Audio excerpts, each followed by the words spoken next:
what? Whatever rocks your boat, my G. Like, whatever makes you happy, whatever makes you feel like you're getting out of this situation, whatever makes you feel like you're on top of the world, go for it. You feel me?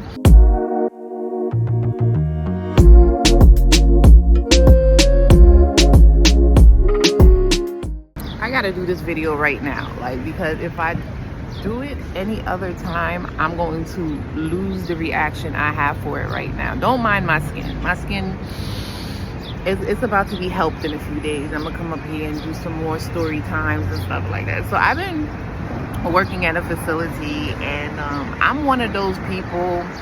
I've seen a lot of movies growing up, and I remember a lot of things, and I remember a lot of scenes. So when I start seeing certain things that I've seen in movies, it really makes me laugh. So I'm working on a unit one day, and there's this patient. He can directly see the nursing station, right? He can directly see the way his bed is set up in his room and stuff like that, right? So he'll ask you to do certain things because he doesn't have no hands and he doesn't have no feet, right? Excuse me. And he has like blisters and scars all over his body and stuff like that. So he was telling me how he's gonna have some CNAs come and live with him, that he's gonna pay for them and all this type of stuff, and you know, for these CNAs to take care of him. And he's like, you know, you can jump on board as well. So I'm just like, nah, I'm good. You know, he reminded me of what show was that? I don't know what show that was, but I'm gonna see if I could find a video or find a picture or something like that. But he reminds me of that actor who I think it was in Scream, damn, what's that shit called? I forgot. It was a Scream movie, but it was like a satire version of it. I forgot the name of it, where Shawn Wayans was in it, and they was doing Regina, it was a Regina, I don't remember her name, but Regina somebody. And I'm gonna find their pictures and shit like that. But anyway, it reminds me of that scene where the guy, he has like the little nub for his hands, and he takes his hand and he rubs it in something. I can't remember the scene correctly, but I remember he take the nub of his hand and he like that, and some shit like that with the nub. Anyway, so he's telling me this, and I'm just like, okay, you know, it could be possible, it could be real, it could be what it is. He's like, yeah, I got $1 million and blah blah blah, and this and that. And I'm just like, you know what, whatever rocks your boat, my G. Like, whatever makes you happy, whatever makes you feel like you're getting out of this situation, whatever makes you feel like you're on top of the world, go for it. You feel me?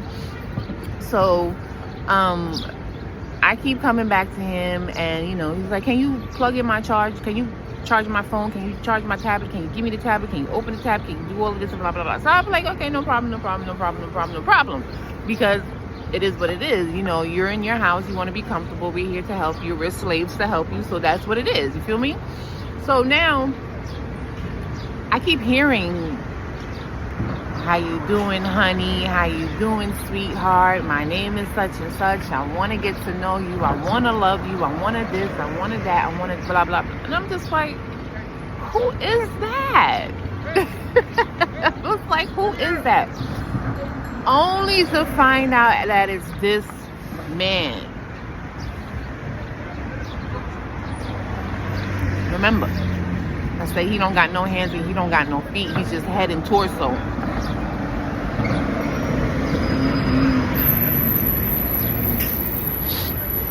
He's just head and torso. So I'm like, y'all don't hear this? Because I hear this. And what if it's one of those situations where nobody hears it, but I'm the only one that hears it? What if it's that type of situation, right?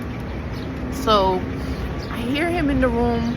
Hi, honey, I got this. I'm going to do this for you, and this is what's going to happen for you, and blah, blah, blah. And I'm going to love you, and I'm going to take care of you.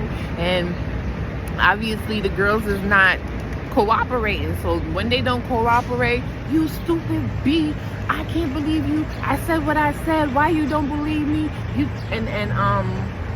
didn't hear what I said to you. You're not listening to me because you're not doing this. And he's just going in. Right? He's going in, right? nobody hears this man.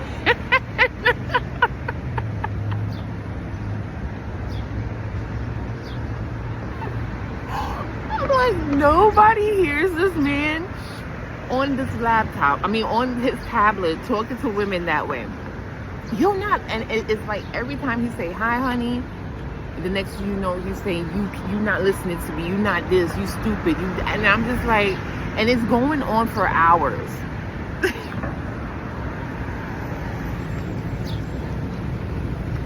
It's going on for hours while I'm there. After dinner, you know, dinner is like after 5 p.m. and he gets placed into his bed, it's going. I think I've been on that unit for about 2 times, and I'm just like, y'all don't hear him. Yeah. Y'all don't hear him talking. Y'all don't hear him doing what he's doing right now.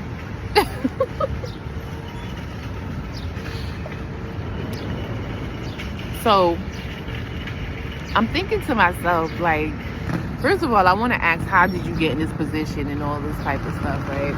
And I'm noticing that in this facility, like, there's so many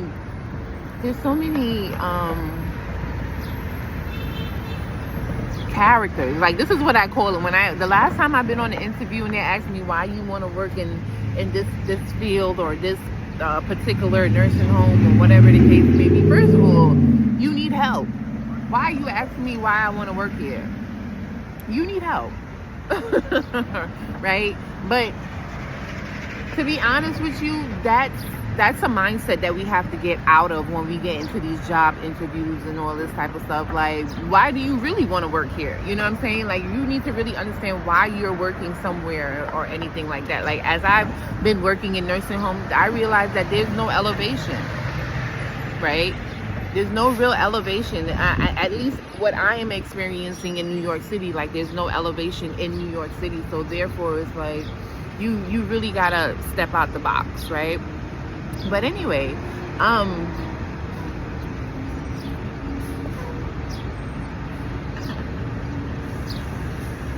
lost my train of thought because somebody's over here looking at me. But anyway, yeah, I noticed that there's the reason why I just like working in the nursing home, because there's so many different characters there. There's so many different people who will tell you about yourself, who will love you, who would thank you, who would play tricks on you, you know what I mean? There's so many, they offer you snacks. There's so many different characters. Like, people have been through so many different walks of life, so therefore it's a very interesting place to be, you know what I mean? Because not only does it teaches you to take care of your health, because that's exactly what I got from working in long-term care. The number one thing I realized about life in general is to take care of your health. And in taking care of your health, you need to be mentally strong. You need to be happy. You need to feel, you need to feel some sort of excitement in your day-to-day basis. Because I'm telling you, when they say stress kills, stress kills. Stress really depletes your energy. That's why a lot of us are having these type of that's why a lot of us are having all these type of illnesses and all this type of stuff. Whatever happened to him, he's talking about, you hear his temper is off the chains. F you, that's why you're not listening to me, and this, that, and the third. Every time he say hello, he's saying goodbye to somebody, really trying to risk these ladies. And I'm just like, what are you doing? What are you really doing? You know what I'm saying? So, like I said, there's a lot of characters working in a nursing home. Take care of your health. Like, I don't know what happened to this particular patient, and I don't care what happens to it. But what I am more intrigued by is his confidence. Like, I'm intrigued off of that. I'm so happy that that's what's making him happy. You know what I mean? There's so many people whose minds is so gone in the nursing home, and even with workers. I have story time about workers. Comment down below if you want to hear about working with workers and stuff like that. You know what I'm saying? Because, healthcare is not easy, fam.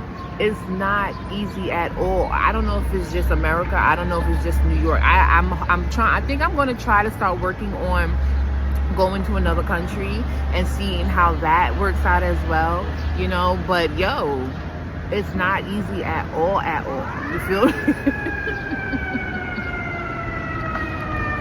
It's not easy at all. You know, there's so, like, yesterday, what's today, May 30th? Yesterday I have a story time about my May 29th day at work, because I've been working 7 to 3 for the past 3 days, and normally I don't do that, but I decided to do that this time, and I was just like, wow. There's so much going on in the morning. If you're not mentally stable for a morning shift, you know. But yeah, like I said, like there's characters in the nursing home, and I'm going to be coming up here and I'm going to be sharing, you know, my experiences and stuff like that. I'm actually going to start applying to different jobs so that I can start getting different experiences now. Like, I don't want to keep going through the nursing homes no more. I think that's where my sadness is, that I'm going in the nursing homes. I'm bored in the nursing home. There's nothing for me to learn. There's nothing for me to do. There's no real excitement. You know what I mean? There's no real excitement working in the nursing home. So therefore, it's time for me to start working on something else. But I'm going to be coming up here just to talk about my 4 years as a LTC. I don't know if y'all saw that bird just go over my head, but these birds been getting close.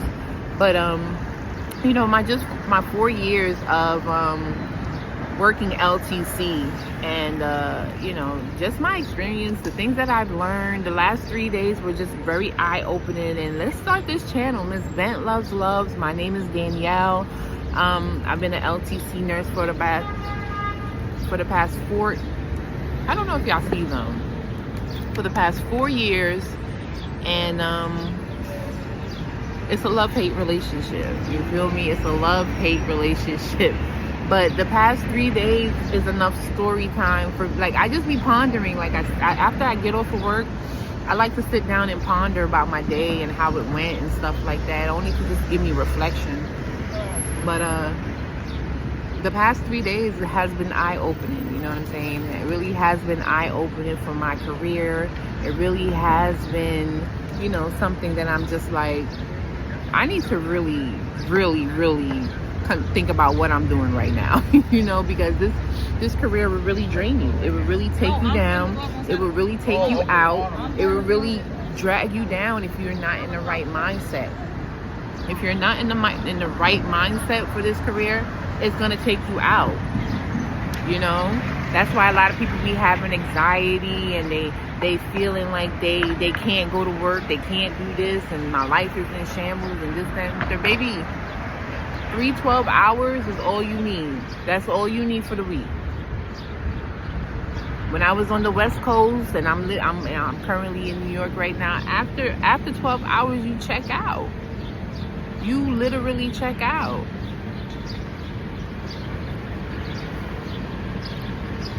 You know?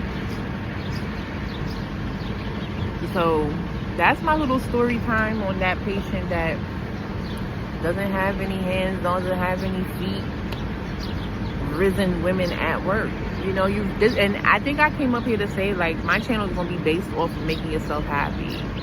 Make yourself happy, for real, for real. Like, if it scares you, that's what you're supposed to do. That's it, period. So, like again, this is Miss Bent Loves Love, and I'm out of here. Peace.